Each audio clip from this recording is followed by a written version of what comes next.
Di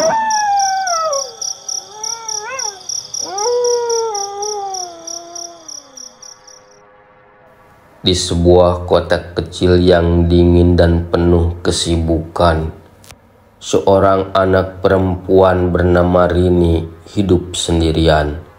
Usianya baru 10 tahun. Tubuhnya kurus, wajahnya pucat, pipinya cekung, dan matanya kosong, seolah telah kehilangan harapan. Dulu, Rini punya keluarga kecil yang bahagia. Ayahnya seorang tukang kayu yang rajin, sementara ibunya adalah perempuan lembut yang selalu membelainya sebelum tidur. Namun, kebahagiaan itu hancur ketika ayahnya meninggal dalam kecelakaan kerja. Hidup semakin sulit dan keadaan memaksa ibunya bekerja jauh di luar negeri menjadi TKW demi mencari nafkah. Rini yang masih kecil dititipkan pada seorang kerabat jauh, tapi perlakuan yang diterimanya tidak seperti anak keluarga sendiri. Dia diperlakukan seperti beban, dipaksa bekerja, seringkali kelaparan, dan jika melakukan kesalahan, pukulan dan hinaan menjadi hukuman. Ia mengalami banyak siksaan demi siksaan. Pada akhirnya, karena Rini sudah tidak sanggup lagi menanggung derita, ia memilih melarikan diri, berharap ia bisa hidup bebas dari siksaan. Namun, kebebasan itu tak seindah yang dibayangkannya. Tanpa tempat tinggal dan makanan, Rini menjalani hari-harinya dengan mengais sisa-sisa makanan di jalanan. Udara dingin semakin menggigit tubuhnya yang lemah. Penyakit mulai menyerang, dan perlahan tubuh kecilnya menyerah pada rasa sakit dan kelaparan. Sementara itu, ibunya akhirnya kembali setelah bertahun-tahun bekerja di luar negeri. Dia telah mengumpulkan cukup uang untuk membawa Rini pergi dan memulai hidup baru. Dengan hati berdebar, ibunya pun mengunjungi kerabat jauhnya. Tapi anaknya, Rini, sudah tidak ada lagi di sana. Lalu ia pun mencari anaknya. Suatu saat, di bawah langit mendung, di sudut gang yang sepi, ibunya menemukan kenyataan yang jauh lebih menyakitkan daripada kemiskinan. Ia menemukan tubuh kecil Rini terbaring kaku, bibirnya membiru, matanya tertutup rapat, seolah tidur dalam damai. Setelah sekian lama tersiksa, ibunya berlutut, mengguncang tubuh kecil itu, berharap keajaiban terjadi. Tapi Rini sudah pergi, meninggalkan dunia yang terlalu kejam untuknya. Tangisan perempuan itu pecah, memecah keheningan pagi yang kelam. Ia memeluk anaknya yang telah dingin, meratap dalam penyesalan. Andai ia pulang lebih cepat, andai ia bisa melindungi Rini. Tapi kini hanya angin yang menjawab ratapannya, membawa pergi kisah seorang anak kecil yang telah berjuang sendiri dalam kesepian. Hujan turun perlahan, membasahi jalanan kumuh yang menjadi saksi bisu penderitaan Rini. Tubuh kecilnya terbaring di antara sampah dan dedaunan kering. Bibirnya membiru, matanya tertutup rapat. Ia telah menyerah pada kehidupan yang tak pernah memberinya kehangatan. Ibunya, Sari, masih mendekap tubuh anaknya yang dingin. Hatinya terasa dicabik-cabik. Jemarinya yang gemetar membelai wajah Rini, mencoba menghangatkan tubuh yang tak mungkin lagi merasakan kasih sayangnya. Rini, bangun nak, ibu di sini. Suaranya serak, hampir tak terdengar di antara rinai hujan. Namun Rini tak lagi bisa mendengar. Beberapa hari sebelum itu, Rini masih mencoba bertahan, meski kakinya lemah, meski perutnya kosong. Ia tetap melangkah di antara lorong-lorong gelap. Setiap malam ia tidur di bawah jembatan atau emperan toko yang sudah tutup, menggigil di bawah angin malam yang menusuk. Tak ada seorang pun yang peduli. Orang-orang hanya meliriknya sekilas sebelum berlalu, menganggapnya seperti sampah yang tak berarti. Satu-satunya yang memberinya secercah kehangatan adalah seorang wanita tua penjual nasi bungkus di pasar. Sesekali ia memberi Rini makanan sisa yang masih layak dimakan. Ini makanlah nak, kau kurus sekali, kata wanita itu sambil menyerahkan sebungkus nasi. Terima kasih nek, jawab Rini dengan suara lemah. Tapi kebaikan itu tak selalu datang. Di malam-malam lain, Rini hanya bisa meringkuk, menahan perutnya yang melilit kelaparan. Di tengah penderitaannya, ada satu hal yang terus membuatnya bertahan, yaitu harapan untuk bertemu ibunya. Ibu pasti akan kembali, bisik pada dirinya sendiri setiap kali ia merasa putus asa.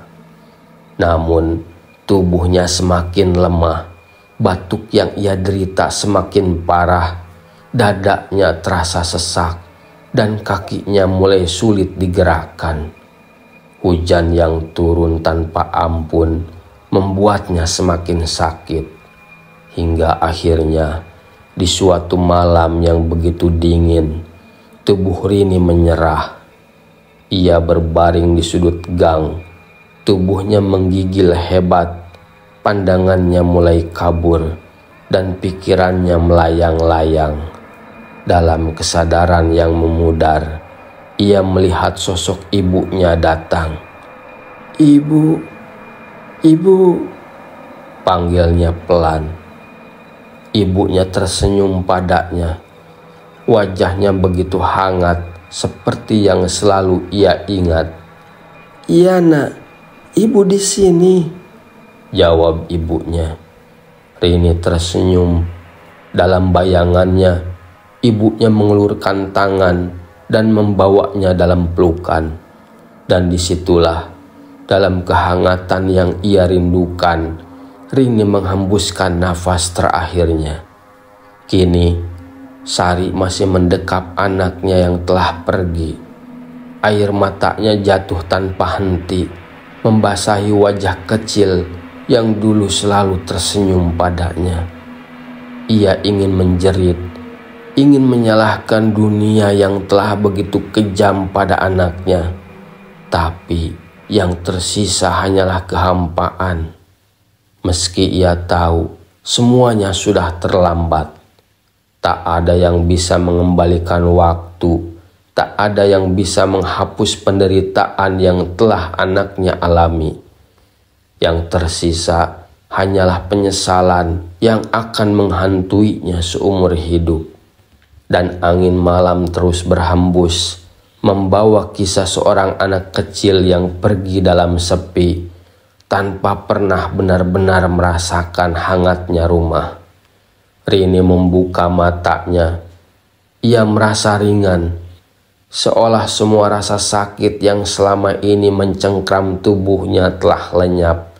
Tak ada lagi rasa lapar, tak ada lagi rasa dingin yang menusuk tulangnya. Namun, saat ia berdiri dan melihat ke bawah, hatinya mencelos.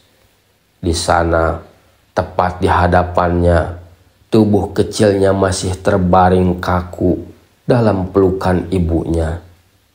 Sari menangis terseduh, suaranya parau, seakan seluruh dunia runtuh di sekelilingnya. Ibu, ibu. Rini berusaha menyentuhnya, tapi tangannya hanya menembus tubuh wanita itu. Ia mencoba memeluknya, mencoba menghapus air mata yang mengalir di pipinya. Namun, ia tak lagi bisa menyentuhnya. Ibunya berkata dengan suara lirih, "Maafkan ibu, nak. Maafkan ibu yang telah meninggalkanmu. Ibu jangan begini," bisik Rini. Meskipun ia tahu ibunya tak akan pernah mendengarnya. Ia mencoba menarik perhatian ibunya, berusaha menggerakkan benda-benda di sekitarnya, berharap bisa mengirimkan tanda bahwa ia masih ada, tapi semuanya sia-sia. Ibunya terbaring lemas, nafasnya lemah, matanya menatap langit-langit dengan tatapan kosong. "Aku sudah tak punya alasan lagi untuk hidup," bisiknya pelan. Rini tersentak. Ia tidak ingin ibunya menyerah. Ia tidak ingin ibunya menyusulnya ke dunia yang sepi ini. Tapi ia tak bisa berbuat apa-apa. Ia hanya bisa menyaksikan ibunya perlahan kehilangan harapan. Sampai akhirnya ibunya tertidur karena kelelahan. Dalam tidurnya yang gelisah, ibunya bermimpi. Ia melihat Rini. Anaknya berdiri di sebuah taman yang indah, mengenakan pakaian bersih dan terlihat sehat. Mata anaknya berbinar, tak lagi muram seperti terakhir kali ia melihatnya. Ibu jangan bersedih lagi," suara Rini lembut. Ibunya terisak, berusaha meraih anaknya. "Ibu menyesal, nak. Ibu seharusnya ada di sisimu." Rini menggeleng. "Ibu sudah melakukan yang terbaik. Aku tidak sakit lagi. Aku tidak kelaparan lagi. Aku sudah bahagia, Bu." Ibunya menangis lebih kencang. Lalu ibunya berkata, "Tapi ibu ingin bersamamu, nak." Rini tersenyum. "Jangan, Bu. Jangan ikut aku. Ibu masih punya kehidupan. Ibu harus tetap hidup untukku." Sari merasa kehangatan mengalir dalam tubuhnya. Ia terbangun dengan air mata mengalir di pipinya. Untuk pertama kalinya sejak kepergian Rini, ia merasa ada sedikit ketenangan dalam hatinya. Rini tersenyum. Ia tahu ibunya akhirnya menemukan cara untuk melanjutkan hidup. Dan saat itulah angin berhembus lebih lembut, membawanya pergi ke tempat yang lebih damai. Ia tidak akan sendirian lagi, karena suatu hari ketika waktunya tiba, ia tahu ibunya akan menyusulnya, tapi tidak dalam kesedihan, melainkan dalam kebahagiaan yang seharusnya mereka miliki sejak awal.